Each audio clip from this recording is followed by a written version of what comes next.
आज का जो हमारा टॉपिक है उसका नाम है डीडीटी। तो सबसे पहले हम बात करेंगे यहाँ पे कि जो डीडीटी है यह सबसे पहले निर्मित किया गया क्लोरीनीकृत ऑर्गेनिक इंसेक्टिसाइड कीटनाशी है। प्रथम क्लोरीनीकृत कार्बनिक कीटनाशी। और दूसरी जो सबसे इम्पोर्टेंट बात जो आपको रखनी है यहाँ पर याद, ये रखोगे याद, इसकी जो फुल फॉर्म है, इसका जो पूरा नाम है ये होता है para paradise dichloro diphenyl trichloro ethane. Para paradise dichloro diphenyl trichloro ethane, DDT। और यहाँ जो लिखा है पैरा पैराडाइस, इसको एक्सप्लेन करना जरूरी है। जो हमें पता लगेगा इसकी स्ट्रक्चर से, आपको यहाँ देखो इस पोजीशन के रेस्पेक्ट में ठीक सामने जो पोजीशन है वो है पैरा। पैरा पे क्या लगा हुआ है? Cl। इसके ठीक सामने जो यहाँ आपको देखोगे आप जो पोजीशन है वो कौन सी है? वही पैरा है। तो ये para paradise dichloro diphenyl trichloro ethane, ये हो गया यहाँ पर आपका DDT का कंप्लीट नेम, फुल नेम। यहाँ पर आप ध्यान रखेंगे कि सबसे पहले जो DDT को सिंथेसाइज किया गया था, निर्मित करने वाला जो था वो था ओथमर जोडलर, जिसने 1874 में जो ऑस्ट्रिया के केमिस्ट थे, उन्होंने 1874 में DDT को सबसे पहले संश्लेषित किया। इसके बाद जो 1939 में जो पॉल मुलर हैं, उन्होंने DDT के कीटनाशी गुणों को सबसे पहले डिस्कवर किया, खोजा। यानी DDT के जो कीटनाशी गुण हैं उनके बारे में जो बताने वाले थे वो थे पॉल मुलर 1939 में। और जो ये पॉल मुलर हैं ये गिगी फार्मास्यूटिकल जो स्विट्जरलैंड में हैं, वहाँ पर ये केमिस्ट के रूप में थे। उन्होंने सबसे पहले DDT के कीटनाशी इंसेक्टिसाइडल एक्शन के बारे में खोजा। इसीलिए उनको 1948 में नोबेल प्राइज दिया गया। अब यहाँ पर जो ध्यान रखेंगे आप ये कि जो DDT का जो मॉलिक्यूलर फार्मूला है, आणविक सूत्र जो होता है, ये C14H9Cl5 C14H9Cl5 ये होता है DDT का आणविक सूत्र। अब यहाँ पर हम बात करेंगे कि जो DDT है उसकी जो प्रिपरेशन है, निर्माण है, वो हम किस प्रकार से करते हैं। तो उसके निर्माण के लिए हम करते क्या है कि जो क्लोरोबेंजीन है, यहाँ पे क्या लिया आपने?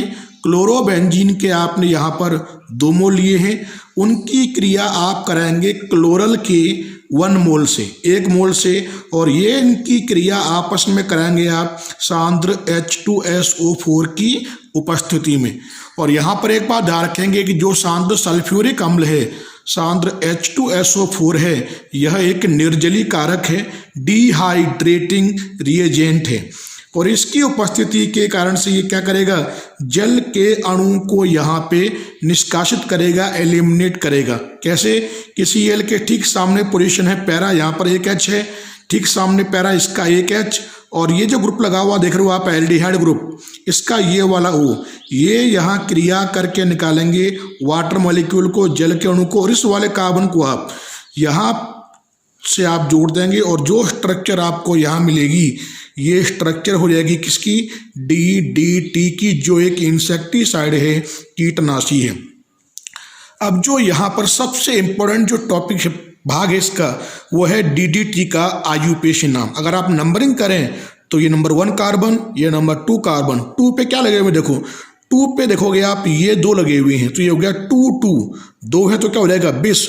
और ये ग्रुप हो गया देखो 1 2 3 4, तो ये हो गया 4 क्लोरोफेनिल, ये भी है 4 क्लोरोफेनिल, तो ये हो गया 2 4 क्लोरोफेनिल। और यहाँ देखो 1 1 1 ट्राइक्लोरो और 2 कार्बन है, तो ये हो गया आपका इथेन। ये हो गया आपका DDT का आयुपेशी नाम। अब यहाँ पर हम बात करेंगे कि जो DDT है उसके यूजेज क्या क्या हैं, उसके उपयोग क्या क्या हैं। तो यहाँ पर एक बात ध्यान रखेंगे कि मलेरिया के वाहक के रूप में मलेरिया को जो फैलाने वाले जो मच्छर हैं या जो जुए हैं उन पर डीडीटी इफेक्टिवली वर्क करता है, प्रभावी रूप से काम करता है। इसलिए जो डीडीटी है इसका उपयोग हम स्ट्रॉन्ग इंसेक्टिसाइड, प्रबल कीटनाशी के रूप में करते हैं। तो ये क्या है, जो डीडीटी है यह एक स्ट्रॉन्ग इंसेक्टिसाइड है, प्रबल कीटनाशी के रूप में प्रयुक्त किया जाता है। अब जो नेक्स्ट हम ले रहे हैं वो है अपना टॉपिक फिजिकल प्रॉपर्टीज। तो फिजिकल प्रॉपर्टीज में पहली बात ध्यान रखोगे कि यह जो होता है डीडीटी, यह एक कलरलेस, रंगहीन, ऑलमोस्ट लगभग गंधहीन, स्वादहीन, क्रिस्टलीय ठोस है। क्या बताया, रंगहीन, लगभग गंधहीन, स्वादहीन, क्रिस्टलीय ठोस है। इसका जो घनत्व है वो होता है 0.99 ग्राम पर सेमी क्यूब। इसका जो मेल्टिंग पॉइंट है वो होता है 381 केल्विन और इसका जो बॉइलिंग पॉइंट है, क्वथनांक है, वो होता है 533 केल्विन, जिस पर ये डिकम्पोज हो जाता है।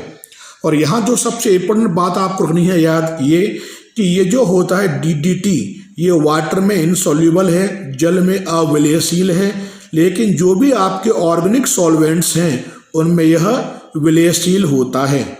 ये क्या होगा, ऑर्गेनिक सॉल्वेंट जो होंगे उनमें ये विलयशील होगा। और ये भी आप ध्यान रखेंगे कि जो डीडीटी है ये नेचर में, प्रकृति में विषैला, जहरीला होता है और इसका उपयोग एनवायरनमेंट के लिए, पर्यावरण के लिए खतरनाक है। और जो डीडीटी है उसका उपयोग 1942 में second half of world war second, यानी जो वर्ल्ड वार सेकेंड के सेकेंड हाफ में इसका उपयोग किया गया था। इसका उपयोग हम करते हैं एज ए इंसेक्टिसाइड।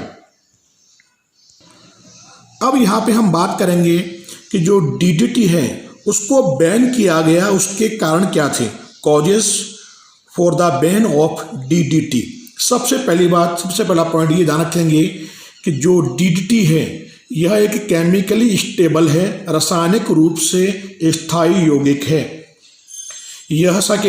यह एक नॉन बायोडिग्रेडेबल है, यानी इसका अपघटन नहीं होता, इट डजंट डिकम्पोज, ये डिकम्पोज नहीं होता, केमिकली स्टेबलाइज है। और थर्ड पॉइंट ध्यान रखोगे, रीजन जो है वो ये है कि ये जो फैटी टिश्यूज होते हैं उसमें ये इकट्ठा होता रहता है, क्योंकि कि ये जो होता है डीडीटी ये फैट में, वसा में क्या है, विलयशील है। यानी कहने का अर्थ ये है कि वसा में विलयशीलता के कारण से ही जो डीडीटी होता है, डीडीटी ये फैटी टिश्यूज, वसीय ऊतकों में यह संग्रहित होता रहता है। अगला पॉइंट ध्यान रखोगे आप यहाँ पर कि ये करता क्या है डीडीटी, कि जो एनिमल का जो जनन तंत्र है, रिप्रोडक्टिव सिस्टम है, उसको भी ये इफेक्ट करता है, प्रभावित करता है। अगला रीजन ध्यान रखेंगे आप यहाँ पर, ये क्या होता है, एक्यूट पॉइजनिंग है। यानी कहने का मीन्स ये है कि ये हाई टॉक्सिसिटी इसकी होती है, डीडीटी की उच्च विषाक्तता होती है।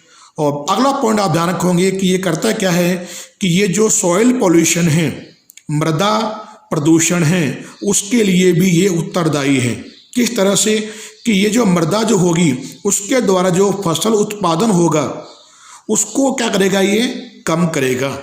इस कारण से, इन कारणों से जो यहाँ पे मैंने दिए हैं, इन कारण से अनेक कंट्रीज में जो डीडीटी है उसको बैन किया हुआ है। इसीलिए जो डीडीटी है उसको अमेरिका में, यूनाइटेड स्टेट में 1973 में इसके उपयोग को बैन किया गया था। धन्यवाद।